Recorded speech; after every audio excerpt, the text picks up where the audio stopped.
Bismillahirrahmanirrahim. Assalamualaikum warahmatullahi wabarakatuh.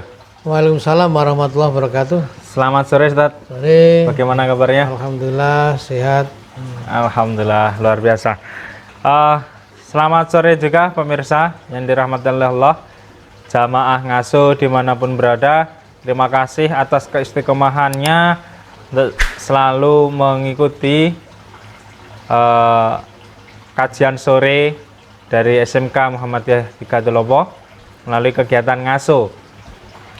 Alhamdulillah, pada sore hari ini kita akan menambah kembali wawasan atau menambah keilmuan tentang peristiwa-peristiwa yang ada di bulan Ramadan.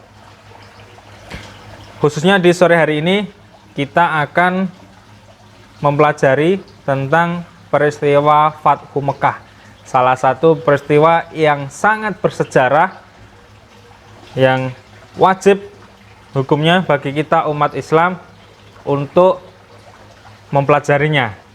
Jangan sampai kita melupakan sejarah. Oke, untuk lebih lengkapnya mari langsung saja kita simak tausiah dan ulasan dari beliau. Monggo Ustaz. Terima kasih.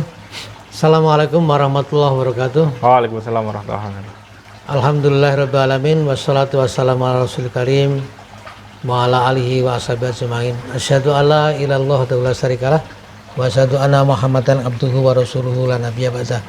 Allahumma shalli wa sallim ala Muhammad wa ala alihi wa ashabihi ajmain. Amma ba'du. Usikum wa inasi bitaqallah faqad fazal muttaqun. Para pemirsa, saudara sekalian yang senantiasa dirahmatullah, puji syukur mari kita senantiasa panjatkan kehadirat Allah pada sore hari ini, sore yang lesu-lesu sedap. Lesunya kalau sore sudah sangat capek, perut sudah mulai keroncongan dan sebagainya. Sedapnya kita berharap-harap akan menghadapi buka puasa. Nah, pada saat yang seperti inilah mari kita senantiasa untuk menambah sebuah kebaikan, karena dalam kondisi puasa, dalam kondisi lapar, kita sekalian Allah akan senantiasa mengabulkan doa kita. Salawat serta salam Allah semoga tetap pada uswah kita Nabiullah Muhammad SAW, sumber dari segala kebajikan bagi kita sekalian, karena Rasulullah lah sebagai sebuah panutan ya. Laqad kana lakum fi Rasulillahi uswatun hasanah. Pada sore hari ini ada satu hal yang kelanjutan dari kemarin-kemarin, peristiwa-peristiwa di bulan suci Ramadan terkait dibalik sebuah hikmah dan dari sebuah peristiwa. Kalau sore hari ini bicara tentang Fathu Makkah. Fathu Makkah itu diabadikan dalam Al-Quran di surat An-Nasr ya. A'udzubillahi minasyaitonirrajim. Idza jaa nasrullahi wal fath. Jadi untuk diketahui ya, idza jaa nasrullahi wal fath. Jadi pertolongan Allah, jadi titik beratnya adalah di pertolongan Allah. Terjadinya Fathu Makkah itu. Nah, bertepatan pula Fathu Makkah itu sebuah pertempuran terjadi pada hari ke-10 bulan Ramadan tahun 8 Hijriah. Lagi-lagi Rasulullah itu banyak peristiwa-peristiwa yang dialaminya, melakukan peperangan, memberantas sebuah kebatilan itu justru pada saat keadaan lapar, keadaan puasa. Ini bagaimana kita sekalian mengambil sebuah pelajaran ya, ketika puasa, ketika perut lapar itu adalah sebuah kesucian hati kita, ada sebuah ruh jihad kita tumbuh. Nah, dan di samping ya ujian bagi orang yang berpuasa. Maka Fathu Makkah terjadi itu karena adanya sebuah pelanggaran di dalam perjanjian Hudaybiyah. Dalam sejarah Islam terkenal yang namanya Al-Mu'ahadu Hudaybiyah, ini perjanjian Hudaybiyah. Ya. Lagi-lagi peristiwa peperangan itu terjadi ketika umat Islam terdolimi, Nah ini juga pelajaran yang kedua. Ya, ketika terdolimi itu ada sebuah semangat bagaimana untuk agar kita sekalian umat Islam itu menegakkan sebuah keadilan. Nah, tepatnya di dalam perjanjian Hudaybiyah itu dijelaskan bahwa disebutkan bahwa orang-orang yang dibebaskan untuk bergabung dalam kelompok, baik itu kelompok Nabi Muhammad maupun kelompok kafir Quraisy itu dibebaskan. Nah, itu ternyata oleh kaum Quraisy ada sebuah pelanggaran. Tepatnya adalah ketika Bani Khuza'ah memilih bergabung dengan Rasulullah dan sedangkan Bani Bakr memilih bersekutu dengan golongan Quraisy, itu memancing sebuah permusuhan, memancing sebuah kekisruan. Maka oleh sebab itu ketika Bani Khuza'ah dan Bani Bakr itu ada sebuah permusuhan, maka Bani Bakr bersekutu dengan Quraisy dan juga meminta pertolongan dengan kaum Quraisy, maka terjadilah sebuah peperangan. Nah, ini sebuah pelanggaran yang mestinya harus saling menghormati, saling menghargai pada perjanjian Hudaybiyah itu dilanggar. Maka apa yang dapat kita ambil pelajaran di dalam Fathu Makkah ini? Yang pertama adalah peperangan itu umat Islam bukan semata-mata disebabkan karena nafsu atau hawa nafsu semata-mata. Karena umat Islam memiliki kekuatan besar, tetapi umat Islam di dalam menyerang Makkah atau Fathu Makkah itu karena sebuah perjuangan kehormatan atas pelanggaran-pelanggaran yang dilakukan oleh kaum-kaum Quraisy, ya, untuk menjaga sebuah eksistensi daripada umat Islam. Yang kedua adalah strategi melakukan penyerangan, yaitu hal ini mengajarkan kepada kita bahwa sesuatu perjuangan itu harus perlu atau butuh sebuah strategi. Yang ketiga, karena Rasulullah menghadapi kemenangan, maka hal ini tidak menjadikan umat Islam berbuat kerusakan, tetap menjaga bagaimana tidak terjadinya sebuah pertumpahan darah. Dan yang keempat, pentingnya saling memaafkan di antara kaum Quraisy dan juga kaum Muslim, yaitu yang dipimpin oleh Rasulullah SAW. Yang kelima, meski memiliki hati yang sangat lembut bagi umat Islam, hal ini tidak lantas menghilangkan ketegasan Rasulullah dalam bersikap. Jadi kelembutan hati tetap dimunculkan, tapi ketegasan harus juga ditegakkan. Maka ketika Fathu Makkah itu terjadi, maka Rasulullah memerintahkan untuk menghancurkan berhala-berhala yang akan menumbuhkan dan juga dapat menimbulkan sebuah kemusyrikan. Nah, inilah hal-hal yang perlu kita ambil pelajaran dari dibalik peristiwa Fathu Makkah tersebut. Bagi pelajaran tersebut bagi kehidupan kontemporer, kehidupan masa kini, ini pelajaran yang dapat kita ambil diantaranya juga semangat untuk berdakwah. Semangat berdakwah menegakkan kebenaran, bukan dengan kekerasan, tetapi juga harus dengan menjauhkan diri dari atau berpaling dari kekerasan dan juga menampakkan, mewujudkan sebuah kelembutan. Yang kedua juga adanya saling bermusyawarah dari kedua belah pihak. Jadi ketika ada peperangan, perselisihan apapun yang terjadi di dalam umat Islam, baik antara umat Islam dengan non-Islam atau internal umat Islam sendiri, itu penting untuk kita ambil pelajaran, yaitu kita saling bermusyawarah. Yang ketiga, menanamkan sifat lapang dada dan memaafkan kesalahan orang lain. Jadi walaupun orang lain itu salah kepada kita, tapi kita menghormati, saling memaafkan, tidak kita membenci dan lain sebagainya. Dan yang terakhir, ketika kita mempunyai sebuah keinginan, maka hendaknya kita berusaha semaksimal mungkin setelah menyerahkan kepada Allah Subhanahu wa taala. Jadi kita kembalikan apa usaha yang kita lakukan ini kepada Allah Subhanahu wa taala. Ya, akhirnya Fathu Makkah itu terjadi. Saya tidak akan merinci bagaimana terjadinya Fathu Makkah dan bagaimana bentuk peperangannya, tapi saya mengambil sebuah itibar pelajaran dan hikmah di balik Fathu Makkah itu.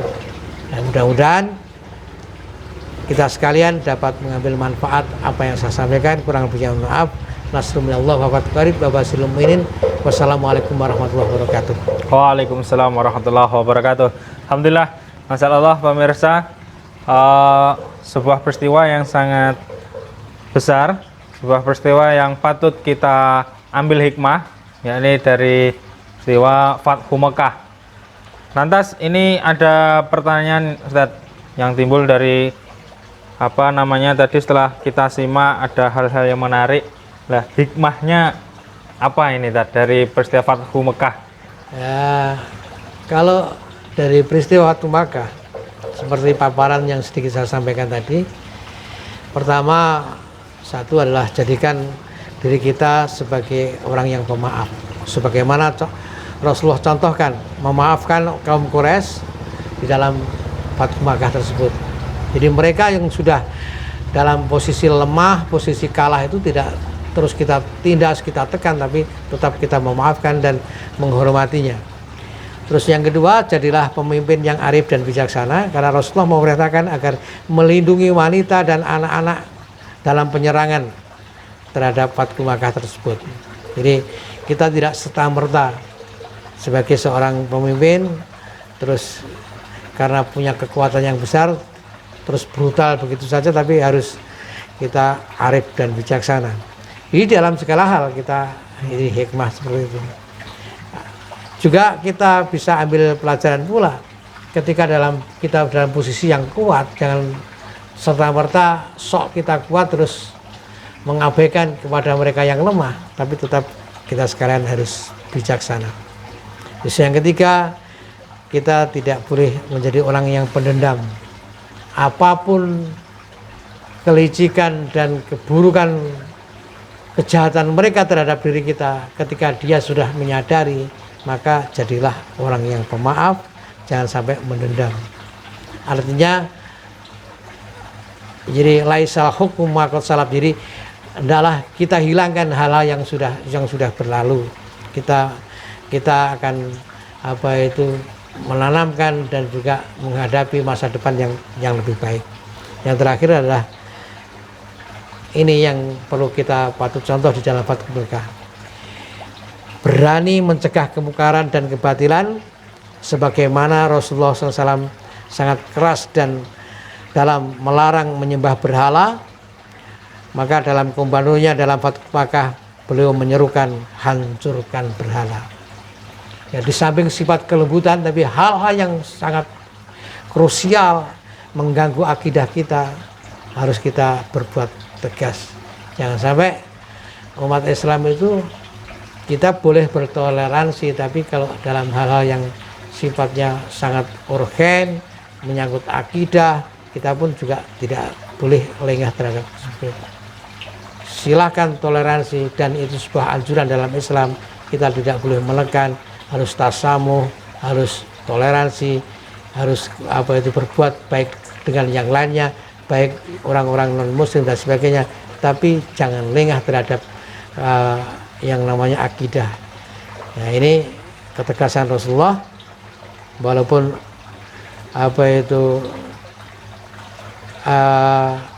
orang-orang yang berbuat musyrik itu jangan sampai berbuat merajalela sehingga merusak akidah umat Islam, maka hancurkan berhala. Itu saya kira hikmah dari dibalik peristiwa Fathu Makkah. Yeah. Masya Allah pemirsa, begitu banyak hikmah yang terkandung dari peristiwa Fathu Makkah. Semoga kisah ini dapat bermanfaat buat seluruh jamaah ngaso dimanapun berada dan seluruh umat muslim, dan semoga kita juga bisa mengambil pelajaran-pelajaran dari peristiwa Fathu Makkah. Selanjutnya saya ucapkan terima kasih Ustadz atas kesempatan pada sore hari ini. Semoga sehat selalu dan bisa bertemu di episode selanjutnya. Ya. Jazakumullah khairan katsir, Ustaz. Eh, Baik, pemirsa yang dirahmati oleh Allah, sebelum saya akhiri segmen pada sore hari ini, kembali saya akan menyampaikan bahwa SMK M3 Dolopo atau SMK Muhammadiyah 3 Dolopo membuka pendaftaran peserta didik baru tahun pelajaran 2022-2023, di mana ada 4 jurusan atau 4 konsentrasi keahlian. Pertama ada TKRO, Teknik Kendaraan Ringan Otomotif. Kemudian yang kedua ada DKV, Desain Komunikasi Visual. Kemudian yang ketiga ada TBSM, yaitu Teknik dan Bisnis Sepeda Motor. Kemudian yang keempat ada Fashion Design atau Tata Busana. Untuk menunjang pembelajaran di SMK M3 banyak sarana prasarana yang terupdate, terbaru. Kemudian selain sarana prasarana yang mumpuni, SMK M3 juga bekerja sama dengan pihak-pihak terkait, di mana juga bekerja sama dengan Daihatsu, kemudian PT Kubota Indonesia, kemudian Sakti TV, PT Danrilis Semarang, terus kemudian AHM Motor, MPM Motor, dan masih banyak lagi. Di antaranya juga untuk jurusan Fashion Design juga kerjasama dengan Gria Batik Banaran, terus PT Indo Bismarck, dan lain sebagainya. Masih banyak perusahaan-perusahaan yang bekerja sama dengan SMK M3 yang tidak bisa kami sebutkan satu persatu. Untuk info lebih lanjut dapat menghubungi nomor berikut 0857 8499 1114. Kemudian bisa mengunjungi ke website sekolah dengan alamat smkm3dlp.sch.id atau mengunjungi Instagram SMK M3 dengan alamat @smkm3dolopo atau Facebooknya di SMK M3 Dolopo. Baik, sekian yang dapat kami sampaikan. Kurang lebihnya kami mohon maaf. Sampai jumpa di episode berikutnya. Nun wal kolami wa ma yasturun. SMK Muhammadiyah 3 Dolopo, cerahkan masa depan, santunkan kepribadian. Wassalamualaikum warahmatullahi wabarakatuh. Waalaikumsalam warahmatullahi wabarakatuh.